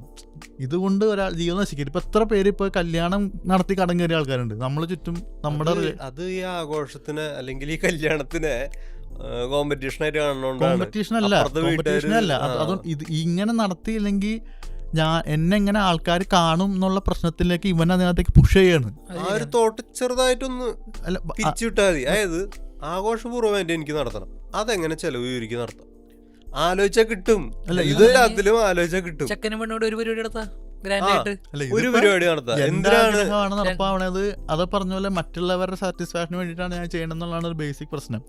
അപ്പം അവിടെ നമ്മൾ ഈ ബിസിനസ് മാർക്കറ്റിൻ്റെ ഭാഗമായിട്ടും ഈ എന്താ പറയുക, ഈ ക്യാപിറ്റൽ വാക്ക് ഉപയോഗിക്കുമ്പോൾ കുഴപ്പമില്ല, ക്യാപിറ്റലിസ്റ്റിൻ്റെ ഭാഗമായിട്ടുള്ള ഈ ഒരു പുഷിങ് ഉണ്ടല്ലോ, അതിനകത്ത് ഇരകളാക്കപ്പെടേണ്ട ഓരോ ആൾക്കാർ. ഈ ഒരു പുഷിങ്ങിൻ്റെ ഇരകളാക്കപ്പെട്ട് ജീവിക്കുന്ന എത്ര പേരുണ്ടാവും? ആത്മഹത്യയിലേക്ക് ഒരു പണത്തിലുണ്ടാക്കാം. അത് അവര് ആലോചിക്കാണ്ട് എടുക്കുന്ന തീരുമാനമാണ്. അല്ല, പക്ഷെ ഈ ആലോചന എന്ന് പറയല്ലേ, ഈ ആലോചന എന്നുള്ളൊരു സോഷ്യൽ പ്രിവിലേജാണ്. ഈ നോളജ്, ആലോചന, ഈ പ്രിവിലേജിന് പുറത്തുള്ള ആൾക്കാരുണ്ട്. ആ ആളുകളെ സംബന്ധിച്ച് എന്താ പറയുക, ഈ സൊസൈറ്റി ഉണ്ടാക്കി വെച്ചിരുന്ന കണ്ടീഷനിങ്ങിൻ്റെ ഭാഗമായിട്ട് ഞാൻ നിന്നില്ലെങ്കിൽ എന്നെ ഈ സമൂഹം പുറന്തള്ളുന്നുള്ളൊരു പേടിയുണ്ട്. പോസ്റ്റ് ആവുന്നുണ്ട്, അത് വസ്തുതാപരമായ കാര്യമാണ്. ഓക്കെ, അപ്പോൾ അങ്ങനെ തള്ളിവിടാതിരിക്കാനുള്ളൊരു എക്കോസിസ്റ്റം ഉണ്ടാവുന്നുള്ള പ്രശ്നമുണ്ട്. അങ്ങനെയാണെങ്കിൽ ഇപ്പോൾ ഇവൻ പറഞ്ഞത് കറക്റ്റായിട്ട് വരും.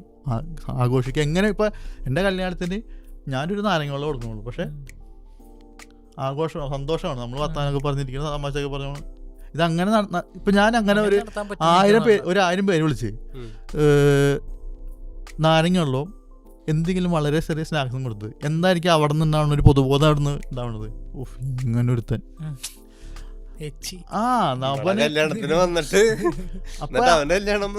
അപ്പൊ ഈ പറഞ്ഞ പോയിന്റ് തെറ്റാണ്. അപ്പൊ അവിടെ ആളുകൾ സംഗമിക്കാനോ അവിടെ സൗഹൃദം പങ്കിടാനോ വന്നതല്ല, വന്ന നാടിന് ആ വെള്ളം കുടിക്കാം. ഓക്കെ, നീ പറഞ്ഞ പോയിന്റ് ആണെങ്കിൽ ആൾക്കാർക്ക് സംസാരിക്കാനും സ്നേഹം പങ്കുവയ്ക്കാനും വിശേഷം പറയാനാണെങ്കിൽ അത് മതി. അതിനെ കണക്ട് ചെയ്യുന്നൊരു പോയിന്റ് ആക്കിയാൽ മതി. ഫുഡില് മാത്രല്ലല്ലോ ഉദാഹരണം പറഞ്ഞതാ. ഫുഡിന്റെ മെനു ചെറുതാക്കാലോ. അല്ല, ഈ മര്യാദക്ക് 50,000-ന് 1,00,000-ന് എടുക്കുന്ന ഡ്രസ്സ് വാടകയ്ക്ക് എടുക്കാലോ. ചെലവുകൾ പറഞ്ഞല്ലോ, പക്ഷെ പരിപാടി സെയിം അല്ല അവിടെ നടക്കണേ. ഗ്രാൻഡിനല്ലേ, ക്യാമറ ടീം 2 ടീമിന് ഒരു ടീമാക്കാലോ. പരിപാടി സെയിം അല്ലേ, ഇതിങ്ങനെ ചെയ്യാലോ. അങ്ങനെ ഓരോ കാര്യങ്ങളുടെ അടുത്ത് ചെലവ് ചുരുക്കാം. പരിപാടി അതേ ഗ്രാൻഡ്നെസ്സിൽ അവിടെ നടക്കും. പിന്നെ തലേ ദിവസം ഒരു ഹൽദി, അതിന് മുമ്പത്തെ ഒരു സാഗേതോ കുറെ പരിപാടി ഉണ്ട്. ഇതൊക്കെ കൂടെ ആ പൈസയൊക്കെ കൂടെ വെച്ച് ഒരു പരിപാടി നടത്തുക, പ്രശ്നം തീർന്നില്ലേ? എന്തിനാണ് നോർത്ത് ഇന്ത്യൻസിന്റെ ഒക്കെ കുറെ ആചാരങ്ങൾ ഇപ്പോൾ ഇവിടെ എത്തിയിട്ടുണ്ട്. കല്യാണത്തലേന്ന് അതിന്റെ തലേന്ന് എന്നൊക്കെ പറഞ്ഞു. ഇപ്പൊ ഇവിടുത്തെ കൾച്ചർ തന്നെ പോരാ, കാശില്ല എന്ന് പറയുന്നു. പിന്നെ എന്തിനാ അവിടെ നിന്ന് വേറെ കൾച്ചർ കട എടുത്തുകൊണ്ട് വരണേ? അപ്പൊ ആ പരിപാടികളൊക്കെ ചേർത്ത് വെച്ചിട്ട് ഒറ്റ ദിവസം ഒറ്റ പരിപാടിയായിട്ട് നടത്തുക. കൾച്ചറുകളെല്ലാം അവിടെ നിന്ന് കടമെടുക്കപ്പെട്ടതാണ്. അതൊക്കെ ശരി. ഇവിടത്തെ പണ്ടത്തെ കൾച്ചർ തന്നെ വെച്ചോണ്ട് പുതിയതായിട്ട് കൊണ്ടുവരണം. അല്ലെങ്കിൽ പണ്ടത്തെ തന്നെ വെക്കുക, അല്ലെങ്കിൽ പണ്ടത്തെ കളഞ്ഞിട്ട് പുതിയ എടുത്തോണ്ട് വരിക. ഏതെങ്കിലും ഒരെണ്ണം വെച്ചാ പോരെ. അറിയാമോ, ഒരു കല്യാണം നടത്തിയാലാണ് ഗ്രാൻഡ്. ഉത്സവമായി. ഞാൻ കല്യാണം നടത്താനേ പറഞ്ഞോളൂ, ഉത്സവം നടത്താൻ പറഞ്ഞില്ല. ഞാൻ കല്യാണം ഗ്രാൻഡായിട്ട് നടത്തിക്കോന്ന് പറഞ്ഞു, ഉത്സവം നടത്താൻ ഞാൻ പറഞ്ഞിട്ടില്ല. ആഘോഷപരമായിട്ട് തന്നെ നടത്തണം കല്യാണം, എൻ്റെ അഭിപ്രായമായിട്ടാ. ബന്ധുക്കാരെയും കൂട്ടുകാരെയും എല്ലാവരെയും വിളിച്ച് നല്ല സ്വാദിഷ്ടമായ ഭക്ഷണം കൊടുക്കുക, നല്ല ഒരു പരിപാടി, എല്ലാവർക്കും സംസാരിക്കാനും അവരുടെ അഭിപ്രായങ്ങൾ പങ്കുവയ്ക്കാനും ആശീർവദിക്കാനും ഒക്കെ ഉള്ളൊരു പരിപാടി നടത്താം. ഫോട്ടോ എടുക്കാൻ മെമ്മറീസ് ആണ് അതൊക്കെ. അല്ല, വന്നവരൊക്കെ ഫോട്ടോ എടുക്കുക. അവരിൽ കുറെ വയസ്സായവരുണ്ടാവും, കുറച്ച് കഴിഞ്ഞ് കഴിഞ്ഞാൽ അവരൊന്നും കാണാൻ കിട്ടില്ല. ഭാവിയിൽ മക്കളെയൊക്കെ കാണിച്ചു കൊടുക്കണമെങ്കിൽ ആ ഒരു ഫോട്ടോ ഒക്കെ ഉണ്ടാവുള്ളൂ. ലാസ്റ്റ് വന്നത് കല്യാണത്തിനൊക്കെ ഇരിക്കും. അങ്ങനത്തെ ഇതൊക്കെ എല്ലാം നടത്തുക. പക്ഷെ അത് അപ്പുറത്തെ വീട്ടിലോ അല്ലെങ്കിൽ അപ്പുറത്തെ ബന്ധുക്കാരോ ഇത്ര ലെവലിലാണ് നടത്തിയത്, അത്ര ലെവലിൽ തന്നെ എനിക്ക് നടത്തണം, അല്ലെങ്കിൽ അതിൻ്റെ അപ്പുറം ലെവലിൽ എനിക്ക് നടത്തണം. ആ ഒരു ചിന്ത മാത്രം എടുത്താൽ മതിയാൽ മതി. പരിപാടി ആഘോഷപൂർവ്വം നടത്തണം, വരുന്നവർക്ക് സന്തോഷമാവണം. അവര് ഭക്ഷണം കഴിക്കാണ്ട് പോകരുത്, മനസ്സും വയറും നിറഞ്ഞ് തന്നെ പോകണം. പരിപാടി ഗ്രാൻഡായിട്ട് നടത്താം, വലിയ സാമ്പത്തികമായിട്ടുള്ള തലയിൽ ഇരുത്തിയും വീഴില്ല, പ്രശ്നമില്ലാണ്ട് നടന്നു പോകും. ഇപ്പൊ കോവിഡ് സമയത്ത് കല്യാണം വെച്ചൊക്കെ സുഖമായിട്ട് ഇരിക്കണല്ലേ. ക്യാമറമാൻ ഇല്ല, അയൽക്കാരില്ല, വീട്ടുകാരില്ല, ആകെ 5-10 പേര് അമ്പലത്തിൽ അല്ലെങ്കിൽ രജിസ്റ്റർ ഓഫീസിൽ കല്യാണം. എല്ലാവരും മാസ്ക് ഇട്ടാന്ന്. അങ്ങനെ നോക്കണം, അവരും സുഖമായിട്ട് ജീവിക്കണല്ലേ, ആർക്കും ഒരു പരാതിയില്ല. ചില നിശ്ചയങ്ങളൊക്കെ ഉണ്ട്, ചക്കനും പെണ്ണൊന്നുമില്ലാത്ത നിശ്ചയങ്ങൾ വരെ നടന്നു. ബന്ധുക്കാര് മാത്രമുണ്ടോ, ചക്കനും പെണ്ണൊന്നുമില്ല. ഇനിയിപ്പോ ചെക്കൻ വിദേശത്താണെങ്കിൽ ചെക്കൻ്റെ അനീതി ഒന്ന് വളയിട്ടിട്ടു നിശ്ചയാണെന്ന് പറഞ്ഞു. ഇപ്പൊ ഈ പറഞ്ഞ പ്രശ്നങ്ങളിലൊക്കെ ഈ ഒരു പരിപാടി തന്നെ നമ്മളിപ്പോൾ ഈ കല്യാണം എന്നുള്ള എസ്റ്റാബ്ലിഷ്മെന്റിനെ തന്നെ പുതുക്കി പണിയേണ്ട ആവശ്യമുണ്ടെന്നാണ് എനിക്ക് തോന്നുന്നത്. ഇപ്പം എന്താ വെച്ചാൽ ഇത് അടിസ്ഥാനപരമായിട്ട് 2 വ്യക്തികൾ എടുക്കേണ്ട ഒരു തീരുമാനം അവർ ഒരുമിച്ച് ജീവിക്കാൻ തീരുമാനിക്കുന്നതാണ്, മനസ്സിലായില്ലേ? ആ തീരുമാനത്തിൻ്റെ പുറത്തേക്ക് സൊസൈറ്റി ഒരു ഫോഴ്സായിട്ട് മാറരുത് എന്നുള്ളതാണ് എൻ്റെ ഒരു ഫൈനലായിട്ടുള്ളൊരു വാദം. എന്ന് വെച്ചാൽ ആ 2 പേരുടെ ജീവിതത്തിലേക്ക് എന്താ പറയുക, നമ്മളൊരു എന്താ പറയുക, ഈ ഫോഴ്സ് ചെയ്ത് ദൈവം നശിപ്പിക്കരുത്. ഓക്കെ, അവരുടെ ഹാപ്പിനെസ് എന്താണോ, ആ 2 പേര് എങ്ങനെയാണോ ഈ സമൂഹത്തിനെ കാണുന്നത് അതേപോലെ അവർക്ക് റിഫ്ലക്റ്റ് ചെയ്യാൻ പറ്റണം. ഈ സൊസൈറ്റിയുടെ സാധനം ബാധ്യതയായിട്ട് വരരുത്. അങ്ങനെ ഒരു ഹെൽത്തി ആയിട്ടുള്ള ഒരു സാമൂഹിക പശ്ചാത്തലം ഉണ്ടാവുക എന്നുള്ളതാണ് ഇതിൻ്റെ ഏറ്റവും അടിസ്ഥാനപരമായ ആവശ്യം. ഈ ചെലവ് ചുരുക്കുകള് പുതുക്കി ആ ചിന്ത പുതുക്കിയാണോ കല്യാണം വേണ്ട, ലിവിങ് ടുഗദർ മതി എത്തിയ. ലിവിങ് ടുഗദർ എന്നൊക്കെ പറഞ്ഞാൽ അത് പക്ഷേ ആ ആശയം വർക്കാവണമെങ്കിൽ അത്രയും ഉന്നതമായ ജനാധിപത്യ ബോധമുള്ള ആൾക്കാരായിരിക്കണം. വേറെ തന്നെ സബ്ജക്റ്റാണ്, മനസ്സിലായില്ലേ? ഇത് ലിവിങ് ടുഗദർ നല്ല കൺസെപ്റ്റാണ്, പക്ഷെ മോശമായിട്ടാണ് ഉപയോഗിക്കുന്നത്. അതെന്ന് വെച്ചാൽ കല്യാണത്തിന്റെ അത്ര മോശമാണ് എനിക്ക് തോന്നുന്നില്ല. നമ്മൾ പ്രാക്ടീസ് ചെയ്യുന്ന കല്യാണത്തിന് അത്ര മോശമാണ് അതെന്ന് തോന്നുന്നില്ല. അത് രണ്ടുപേരും അല്ല, നമ്മളിപ്പോ എന്താ പറയാ, നമ്മളൊരു ബന്ധത്തിലായിട്ട് ബന്ധത്തിലായിരിക്കാണ്. ആ ബന്ധത്തിൽ നിന്ന് നമുക്ക് എപ്പോ വേണമെങ്കിൽ ഇറങ്ങി പോകാനും പറ്റണം. ഇനി ഇപ്പൊ അത് സൊസൈറ്റിയുടെ അത്രയും പ്രഷർ, വീടിന്റെ പ്രഷർ, കുടുംബത്തിന്റെ പ്രഷർ, വീട്ടിൽ പോയി അച്ഛനും തോന്നും അവിടുത്തെ എന്റെ അച്ഛന്റെ അഭിമാനം, അമ്മയുടെ അഭിമാനം. ഞാൻ പറഞ്ഞു തന്നിട്ടല്ലോ എങ്ങനെയാണ് നിങ്ങൾ ഒരുമിച്ചെത്തിയ, നിങ്ങളെന്ന് ഉദ്ദേശിച്ചത് കുറച്ചു കാലം പരിചയമായി അവര് ഒരുമിച്ച് ജീവിക്കാൻ തീരുമാനിക്കുന്നു, കല്യാണം അങ്ങനെ മതി. പക്ഷെ ഈ ലിവിങ് ടുഗദറിന് എടുക്കുന്ന എഫേർട്ടല്ല കല്യാണത്തിന് എടുക്കണത്. പിന്നെ ഈ കല്യാണം എന്ന് പറഞ്ഞ കാരണം കൊണ്ട് പറയാണ്, നമ്മുടെ സൊസൈറ്റി എത്രമാത്രം നല്ലതാണ് അല്ലെങ്കിൽ എത്രമാത്രം ഡെമോക്രാറ്റിക് ആണെന്നതിൻ്റെ അടയാളമാണ് ഡിവോഴ്സുകളുടെ എണ്ണം കൂടുന്നത്. ഞാൻ അത് പോസിറ്റീവായിട്ടാണല്ലോ. ഡിവോഴ്സുകളുടെ എണ്ണം അല്ല, ഡിവോഴ്സുകൾ കൂടുന്നുണ്ടെങ്കിൽ അതിൻ്റെ അർത്ഥം നമ്മൾ ജീവിക്കുന്നത് വളരെ നല്ല സൊസൈറ്റിയിലാണെന്നാണ്. കാര്യം അവർക്ക് അഭിപ്രായമുണ്ട്. അടിസ്ഥാനപരമായിട്ട് രണ്ട് വ്യക്തികളാണ്, രണ്ട് വ്യക്തികളാവുമ്പോഴുള്ള ബേസിക് ആയിട്ടുള്ളൊരു സാധനമാണ് രണ്ടഭിപ്രായം ഉണ്ടാവും. ഓക്കെ, ഈ ഉണ്ടാവും. ആ രണ്ടഭിപ്രായം ഒരൊറ്റ പോയിന്റിലേക്ക് എത്തിക്കാൻ ശേഷിയില്ലാത്ത ആൾക്കാരാണെങ്കിൽ അതിന് പിന്മാറുക. അല്ലാത്ത പക്ഷം അത് അനുഭവിക്കേണ്ടത് ഒരാളായിരിക്കും. ഒരാളുടെ അഭിപ്രായം ഒരാളുടെ അടുത്തേക്ക് അടിച്ചേപ്പിക്കും. അപ്പൊ ഒരാള് അഡ്ജസ്റ്റഡ് ആയിട്ട് ജീവിക്കേണ്ടതല്ല രണ്ടുപേരും തമ്മിലുള്ള ജീവിതം. മ്യൂച്വൽ അല്ലെങ്കിൽ ഇപ്പൊ എനിക്ക് പറ്റണില്ലെങ്കിൽ ഞാൻ ഇറങ്ങി പോകണം, എനിക്ക് ഈ ബന്ധത്തിൽ പറ്റില്ല, മാറുക. പക്ഷെ ലിവിങ് ടുഗദർ എന്ന് പറഞ്ഞു കഴിഞ്ഞാൽ അവിടെ അവര് രണ്ടുപേരും മാത്രമേ ഒന്നിക്കുന്നുള്ളൂ. കല്യാണം എന്ന് പറഞ്ഞു കഴിഞ്ഞാൽ രണ്ട് ഫാമിലീസ് വരാണ്, അവര് തമ്മിലുള്ള ബോണ്ടിങ്, സപ്പോർട്ട്. ഒരു ഫാമിലി ഡൗൺ ആവണേ അപ്പുറത്തെ ഫാമിലി ഉണ്ടാവാം, അങ്ങനത്തെ ഒക്കെ ഒരു ചിന്തയിലാണ് കല്യാണം നടക്കണത്. പക്ഷേ ലിവിങ് ടുഗദറിലൊരു സാധ്യമാണ്. കാര്യം എന്താ പറയുക, നമ്മൾ ഗുഡ് പാരന്റിങ് എന്നുള്ള എന്താണെന്ന് വെച്ചാൽ നല്ലത് തിരഞ്ഞെടുക്കാനുള്ള ഭൗതിക സാഹചര്യം ഒരുക്കി കൊടുക്കുക എന്നുള്ളതാണ് നല്ല പാരന്റിങ്. സെലക്ട് ചെയ്യേണ്ടത് അവരാണ്, ആസ് എ പേഴ്സൺ അയാളാണ്.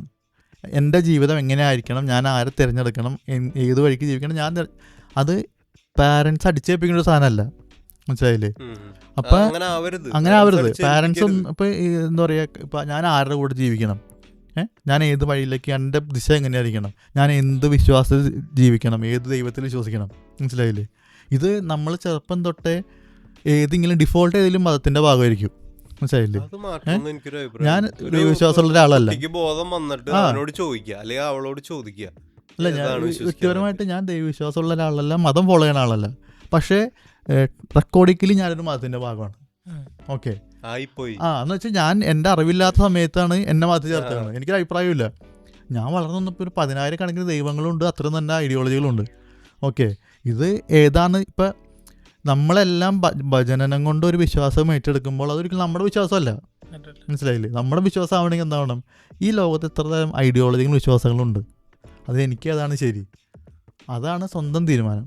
ഈ സ്വന്തം തീരുമാനം എടുക്കാനുള്ള സാഹചര്യം നമ്മുടെ കുടുംബങ്ങളിലില്ല എന്നുള്ളതാണ് ഏറ്റവും അടിസ്ഥാനപരമായിട്ടുള്ള പ്രശ്നം. എല്ലാവരും പാർട്ട്ണർഷിപ്പ് തിരഞ്ഞെടുക്കേണ്ടത് അവനവൻ്റെ സ്വന്തം തീരുമാനത്തിലായിരിക്കണം. ആ തീരുമാനം വഴി അവർക്ക് ആ ഇഷ്ടപ്രകാരം അവരുടെ ജീവിതം മുന്നോട്ട് കൊണ്ടുപോകാൻ പറ്റണം. സൊസൈറ്റി അവരുടെ പേരിലകത്ത് ഒരു പ്രഷർ കൊടുക്കരുത്, ഇന്നത് ചെയ്യണം ഇന്നത് ചെയ്യേണ്ട എന്നുള്ളത്. അതാണ് ഒരു ആരോഗ്യകരമായ സൊസൈറ്റി എന്ന് ഞാൻ വിചാരിക്കുന്നു. അതിലൊന്നും എനിക്ക് എതിർക്കാനില്ല, പക്ഷെ കല്യാണം നന്നായിട്ടാണ്. ചോട്ടാമ്പയില് 10:30 ശവം അടക്കുന്ന ഒരു മോൻ. അല്ല, ഇപ്പൊ അതാ ഞാൻ നേരത്തെ പറഞ്ഞ പോയിന്റ് സെയിം തന്നെയാണ്. ഈ പറഞ്ഞ ചിന്താഗതി അവരുടെ കല്യാണം ഒക്കെ ഇൻഡിവിജ്വൽ തീരുമാനം തന്നെ ആയിരിക്കണം. പാർട്ട്ണർ തിരഞ്ഞെടുക്കുന്നതും വ്യക്തിപരമായിരിക്കണം. ഫാമിലി ഇപ്പോൾ അച്ഛൻ പറഞ്ഞു തന്നെ വേണ്ട, അതുകൊണ്ട് എനിക്ക് വേണ്ട, അങ്ങനെ ചെയ്യരുത്. അപ്പോൾ പാർട്ട്ണറെ തിരഞ്ഞെടുക്കുന്നതും പാർട്ട്ണറുടെ കൂടെ ഏത് വീട്ടിൽ ജീവിക്കണം, ഏത് സാഹചര്യത്തിൽ ജീവിക്കണം, ഏത് ചിന്താഗതിയോടുകൂടി ജീവിക്കണം എന്നൊക്കെ ഇൻഡിവിജ്വൽ തീരുമാനങ്ങളായിരിക്കണം. പക്ഷെ അല്ല, കല്യാണം കഴിക്കണം. ലിവിങ് ടുഗദർ വേണ്ടാന്നാണ് ഞാൻ പറഞ്ഞത്. കല്യാണം എന്ന് പറയുമ്പോൾ ഒരു ബോണ്ടിങ് കൂടുന്നാണ് എൻ്റെ വിശ്വാസം. ഫാമിലി തമ്മിലും അവർ തമ്മിലും ഒരു ബോണ്ടിങ് കൂടുമെന്ന് ഞാൻ വിശ്വസിക്കുന്നു. അത് ഭാവിയിൽ ഏതെങ്കിലും ഫാമിലിയിലൊരു പ്രതിസന്ധി വരുമ്പോൾ അപ്പുറത്തെ ഫാമിലി ഹെൽപ്പിന് ഉണ്ടാവും എന്ന് ഞാൻ വിശ്വസിക്കുന്നു. ഫിനാൻഷ്യൽ ആവാം, ആൾക്കാർ പരമായിട്ടാവാം, എന്തെങ്കിലും പരിപാടി വരുമ്പോൾ ആൾക്കാർ വരാം. ഫിനാൻഷ്യൽ സഹായം മാത്രമല്ല ഞാൻ ഉദ്ദേശിച്ചത്, ഫിനാൻഷ്യൽ മാത്രമല്ല, ഇമോഷണൽ ആയിട്ടുള്ള അങ്ങനത്തെ അതിനൊക്കെ കല്യാണം അനിവാര്യമാണ്. ആ ഒരു ബോണ്ടിങ് വരാനായിട്ട് കല്യാണത്തിന് ആ ബന്ധുക്കാരൊക്കെ വിളിച്ചു കൂട്ടുന്നതും അനിവാര്യമാണ്. പ്രശ്നങ്ങളും ഒഴിവാക്കാൻ കല്യാണം നല്ലതായിരിക്കും, നല്ലതാണ്. എന്തെങ്കിലും കുടുംബവഴക്കോ ഒരു കല്യാണത്തിന് വിളിച്ചാൽ നന്നായി പോകുമെങ്കിൽ നല്ല കാര്യമാണ്. അതിനാണ് ഞാൻ കല്യാണം ചുരുക്കി നടത്താണ്ട് അത്യാവശ്യം എല്ലാവരെയൊക്കെ വിളിച്ച് എല്ലാവരെയും സന്തോഷിപ്പിച്ച് വിടുക. അപ്പോഴാണ് നമുക്ക് എന്തെങ്കിലും ഒരു പ്രശ്നം വരുമ്പോൾ അവർ കൂടെ ഉണ്ടാവുള്ളൂ. ഇതേ ഞാൻ ഉദ്ദേശിച്ചുള്ളൂ. അതിനെയാണ് ഞാൻ ഗ്രാൻഡ്നെസ് എന്ന് ഉദ്ദേശിച്ചത്. അല്ലാതെ കാശ് പിടിക്കുന്നതിനല്ല, കടം മേടിച്ച് ഇരന്ന് നരകിച്ച് കല്യാണ ആഘോഷകരനാക്കണം എന്നല്ല ഞാൻ പറഞ്ഞത്. നല്ല ഗ്രാൻഡ് ആയിട്ട് നടത്താം, മാക്സിമം പറ്റുന്ന ആൾക്കാരെ വിളിക്കുക. ഏത് നിലവാരത്തിൽ നടക്കുന്നതാണ് ഞാൻ പറഞ്ഞു തന്നത്. ഞാൻ ലിവിങ് ടുഗദർ മാർക്കടരുത്, ആരും അതിന് ലിവിങ് ടുഗദർ ആയതുകൊണ്ട് നിങ്ങളെ സഹായിക്കില്ല എന്ന് പറയുന്നത് ഒരുതരം ഫാസിസ്റ്റ് മനോഭാവമാണ്. അതിന്റെ അടിസ്ഥാനം എന്താ? എന്റെ ഇഷ്ടത്തിന് നിങ്ങൾ ജീവിച്ചില്ലെങ്കിൽ നിങ്ങളെ സഹായിക്കൂല. കറണ്ട് സിനാരിയോ, സോഷ്യൽ സിനാരിയോയില് ഫാമിലീസ് ആരും അങ്ങനെ അക്സെപ്റ്റ് ചെയ്യില്ല ഇവിടെ കേരളത്തിൽ. സൊസൈറ്റി മാറണം, തലമുറകൾ മാറണം, ചിന്താഗതികൾ മാറണം. 10 കൊല്ലം മുമ്പ് ജീവിച്ച പോലല്ലേ ഉപയോഗിക്കുന്നത്, മനസ്സിലായില്ലേ? അപ്പൊ അടിസ്ഥാനപരമായിട്ടുള്ള ഈ ഉറച്ചു പോയ സങ്കല്പങ്ങളുണ്ട്. ചിലപ്പോ ഗ്രാൻഡ് പാരന്റ്സ് ഒക്കെ ആവുമ്പോ നമ്മുടെ കൊച്ചുമക്കള് ഉണ്ടെങ്കിൽ അവരങ്ങനെ ലിവിങ് ടുഗദർ വരുമ്പോ ചിലപ്പോ നമ്മൾ സമ്മതിച്ചുമായിരിക്കും. സൊസൈറ്റി മാറുമല്ലോ അപ്പോഴേക്കും. സമ്മതം അല്ല, ആ സമ്മതം പോലും വേണ്ടെന്നുള്ള എനിക്ക് തോന്നുന്നത്, മനസ്സിലായില്ലേ? എന്റെ സമ്മതത്തിന് അല്ല റോബോട്ടായിപ്പോ നമുക്കിപ്പോ നമ്മുടെ ഇഷ്ടം തിരിച്ച് മെഷീനാക്കി വെച്ചൊരു ബൊമ്മേനല്ല ആവശ്യം. അവരെന്നെ പോലെ തന്നെ ചിന്തിക്കാൻ ശേഷിയുള്ള ഒരു അതറാണ്, ഒരു വ്യക്തിയാണ്. അയാൾക്ക് ഇഷ്ടങ്ങളുണ്ടാവും, തീരുമാനങ്ങളുണ്ടാവും. കല്യാണത്തില് സമ്മതം ചോദിക്കുന്നത് എനിക്ക് തോന്നുന്നു പണ്ട് സമ്മതം ചോദിച്ചിരുന്നത് ചെറുപ്പത്തിലൊക്കെ, ചെറുപ്രായത്തിലാണ് കല്യാണം കഴിക്കുക, സ്ത്രീ ആയാലും പുരുഷനായാലും. അവരെക്കാൾ ജീവിത പരിചയം കൂടുതൽ പാരന്റ്സിനായിരിക്കും. അതുകൊണ്ടാണ് അവർ സമ്മതം ചോദിക്കുന്നത് അല്ലെങ്കിൽ പെർമിഷൻ ചോദിക്കുന്നത്. പക്ഷെ ഇപ്പോ തെറ്റായി വന്നോണ്ടിരിക്കുന്നത്. ഇപ്പോ മുതിർന്നവരെക്കാളും എക്സ്പീരിയൻസ്ഡ് ആണ്. എക്സ്പീരിയൻസ് എന്നുള്ളത് ഒരിക്കലും അതാണ് ഞാൻ പറഞ്ഞു. ഇപ്പൊ അത് മാറിക്കൊണ്ടിരിക്കുന്നു. ഇപ്പൊ യങ്സ്റ്റേഴ്സിന് വയസ്സായവരെക്കാൾ കൂടുതൽ ഇപ്പൊ ഞാനൊരു തീരുമാനം എടുത്ത് ഞാനത് പ്രാക്ടിക്കലാവാൻ നോക്കുമ്പോ അതിന്റെ ഉത്തരവാദിത്വം എനിക്ക് തന്നെ വന്നത്, മനസ്സിലായില്ലേ? അതിന്റെ ഇപ്പൊ എന്റെ പാരന്റ്സ് ചോദിക്കുക, നീ എടുത്ത തീരുമാനമല്ലേ അത്? അതിന്റെ ഒപ്പം ഞാൻ പൂർണ്ണ ഉത്തരവാദിത്തം കൂടുമ്പോ എനിക്ക് അതിനകത്ത് ഉത്തരവാദിത്വം, ആ ബന്ധത്തിലുള്ള ഉത്തരവാദിത്തം കൂടെ ചെയ്യുള്ളൂ. നേരത്തെ ആകുമ്പോ നമ്മൾ അച്ഛൻ കാരണമല്ല ഞാൻ ഈ ജീവിതത്തിലേക്ക് പോയത്. എനിക്ക് ഇതാകുമ്പോ ഇതിനെ മോശമാക്കാതെ മുന്നോട്ട് കൊണ്ടുപോകാന്നുള്ള ഒരു ഉത്തരവാദിത്തം നമുക്ക് സ്വാഭാവികമായിട്ടും വരും, മനസ്സിലായില്ലേ? നമ്മളാണ് ഈ ഇതിന് മുൻകായിട്ട് നമ്മുടെ ഇഷ്ടമാണ് നടന്നത്. അപ്പൊ ഈ പാരന്റിങ് എന്നുള്ളത് ഞാൻ മനസ്സിലാക്കുന്നത്, ഞാൻ പറഞ്ഞ പോലെ നല്ലത് തിരഞ്ഞെടുക്കാൻ, നമ്മുടെ നല്ലതല്ല അവര് നല്ലത് തിരഞ്ഞെടുക്കാനുള്ള ഭൗതികമായ സാഹചര്യം ഒരുക്കി കൊടുക്കുക. തിരഞ്ഞെടുക്കല് അതൊരു വ്യക്തിയുടെ മാത്രമാണ്. ഞാൻ പറയണെങ്കിൽ അവർക്ക് എന്താ ഇപ്പൊ ഒരു വിഷയയുടെ കല്യാണം എങ്ങനെ നടത്തും? ഞാൻ പറയുകയാണെങ്കിൽ എനിക്ക് ആവശ്യമുള്ള ഒരു കുറച്ച് പേരെ എടുത്തിട്ട് ചെറിയൊരു കല്യാണം തന്നെ എനിക്ക് ആഗ്രഹമുള്ളൂ. ബന്ധുക്കാർ, കുറച്ച് ഫ്രണ്ട്സും കുറച്ച് ബന്ധുക്കാരും. ഇന്റിമേറ്റ് വെഡിങ് എന്ന് പറയാൻ പറ്റില്ല, കുറച്ച് ആൾക്കാർ, ഒരു 10-50-60 പേര് ഒരു സൈഡിൽ നിന്ന് എല്ലാവരും കൂടെ കൂട്ടി, 2 സൈഡിൽ നിന്ന് 50 പേര് നോട്ടെ, ഒറ്റ പരിപാടി അങ്ങനെ നടത്താൻ എനിക്ക് താല്പര്യം. ഗ്രാൻഡ് എന്ന് പറയാൻ പറ്റില്ല, ആവശ്യത്തിനുള്ള ആഘോഷം. അതിന് ഞാൻ ഉദ്ദേശിച്ചുള്ളൂ. ആ ഒരു അടുത്ത ബന്ധുക്കാരും കുറച്ച് പേര് ഫ്രണ്ട്സൊക്കെ വിളിച്ച് നമ്മുടെ ഒരു സർക്കിൾ ഉണ്ടാവുമല്ലോ, സ്ഥിരമായിട്ട് കോണ്ടാക്ട് ഉള്ളവരും അല്ലെങ്കിൽ സ്ഥിരമായിട്ട് കോണ്ടാക്ട് ചെയ്യാൻ പറ്റാത്ത ആൾക്കാരുണ്ടാവും, പക്ഷെ നമുക്ക് വേണ്ടപ്പെട്ടവരായിരിക്കും. അവരെയൊക്കെ വിളിച്ചു കൂട്ടിയിട്ട് ഒരു ദിവസം, ഇല്ലെങ്കിൽ ഒരു 10-300 പേരെ വിളിച്ചിട്ട് 2 പേരെ മറന്നു കഴിഞ്ഞാൽ അവരുടെ പണക്കം കേൾക്കണം. നാട്ടുകാരെ മൊത്തം വിളിച്ചു കൂട്ടണമെന്ന് ഞാൻ പറയില്ല. കല്യാണങ്ങളിൽ എടുക്കുന്ന തീരുമാനം എപ്പോഴും ഇൻഡിവിജ്വൽ ആയിരിക്കണം. അതില് എൻ്റെ പേഴ്സണൽ അഭിപ്രായത്തിൽ കല്യാണം നടത്തുക, അത്യാവശ്യം ആൾക്കാരെ വിളിച്ചു കൂട്ടി നടത്തുക, അത് ഒരു ഭാവിയിലേക്ക് ഒരു വലിയ ബാധ്യതയാവരുത്. നമ്മൾ കട എടുത്തോ, പണയം വെച്ചോ, വീട് വിറ്റോ, വീട് പണയം വെച്ചോ ഒന്നും എടുക്കേണ്ട ആവശ്യമില്ല. ഉള്ള സേവിങ്സ് നന്നായിട്ട് ആലോചിച്ച്, ഇതിപ്പോൾ ഇന്ന് വന്നിട്ട് അയ്യോ നാളല്ല കല്യാണം, അങ്ങനെയല്ലല്ലോ കല്യാണം വരെ. എന്തായാലും കുറച്ച് നാൾ ആലോചിച്ച് 1 കൊല്ലം 2 കൊല്ലമൊക്കെ സമയം ഉണ്ടാവില്ലേ? നാട്ടുകാരുടെ ഇൻഫ്ലുവൻസ് ആവരുത്. നാട്ടുകാരുടെ ഇൻഫ്ലുവൻസ് ആവരുത്. ആരായിട്ടും ഇതൊരു മത്സരമാക്കി കണക്കാക്കി വലിയ ഗ്രാൻഡ് ആക്കണം അങ്ങനെ ചിന്തിക്കരുത്. അപ്പോൾ കുറച്ചൊന്ന് പ്ലാൻ ചെയ്ത് കഴിഞ്ഞാൽ ഗ്രാൻഡ്നെസ്സിനോടൊപ്പം തന്നെ ബഡ്ജറ്റിൽ നിർത്താനുള്ള ഒരു പരിപാടിയാക്കി മാറ്റാൻ പറ്റും. ഉം. അങ്ങനെ മാറ്റി കഴിഞ്ഞാൽ സന്തോഷം ഉണ്ടാവും, സമാധാനം ഉണ്ടാവും. സമാധാനം സമാധാനമാണ് ഏറ്റവും വലുത്. മര്യാദയ്ക്ക് കിടന്നുറങ്ങാൻ പറ്റണം, അതോടുകൂടി പകുതി പ്രശ്നം തീരും. ഓക്കെ, സമാധാനം. നമുക്ക് പുതിയ വിഷയമായിട്ട് ഇനി കാണാം. അപ്പോൾ ഇതോടുകൂടി ഇന്നത്തെ എപ്പിസോഡ് കഴിഞ്ഞ്. അപ്പോൾ എല്ലാവരും ഈ ഒരു എപ്പിസോഡൊക്കെ കണ്ടിട്ടുണ്ടെങ്കിൽ അതിനോടനുബന്ധിച്ച് ചിന്തിക്കുക, എന്തെങ്കിലും മാറ്റം അതെ, ഉണ്ടെങ്കിൽ. ഇനി ഈ നമ്മൾ പറഞ്ഞ എന്തെങ്കിലും നമ്മൾ തെറ്റായിട്ട് പറഞ്ഞിട്ടുണ്ടാവാം, അല്ലെങ്കിൽ നമ്മൾ പറഞ്ഞതിനേക്കാൾ നല്ല ഐഡിയാസ് ഉള്ളതുണ്ടാവാം. എന്നാലും നമുക്ക് തിരുത്താൻ പറ്റുള്ളൂ. അതെ, നമ്മുടെ അഭിപ്രായമല്ലേ പറഞ്ഞത്, ഇനി അവരുടെ അഭിപ്രായം പറയട്ടെ. അതെ. അപ്പോൾ ആ കമന്റ് ബോക്സ് നിങ്ങൾക്കായിട്ടുള്ളൊരു ചർച്ചാ സ്പേസ് പോലെ യൂസ് ചെയ്തോ. നമ്മളും അതിനുള്ള റിപ്ലൈസ് എന്തെങ്കിലുമൊക്കെ ഉണ്ടെങ്കിൽ പറയാം. നിങ്ങൾ പറയുന്ന എന്തെങ്കിലും പോയിന്റ് അക്സെപ്റ്റ് ചെയ്യേണ്ടതായിട്ടുള്ള പോയിന്റ്സ് പറയുകയാണെങ്കിൽ തീർച്ചയായിട്ടും അത് അക്സെപ്റ്റ് ചെയ്യും. അപ്പോൾ ഇന്നത്തെ എപ്പിസോഡ് അതോടുകൂടി കഴിഞ്ഞു. ഇനി അടുത്തൊരു പുതിയ ഇതേപോലത്തെ ഒരു ചർച്ച ചെയ്തിട്ട് അടുത്ത എപ്പിസോഡിൽ വരാം. അതായിരിക്കും ബൈ.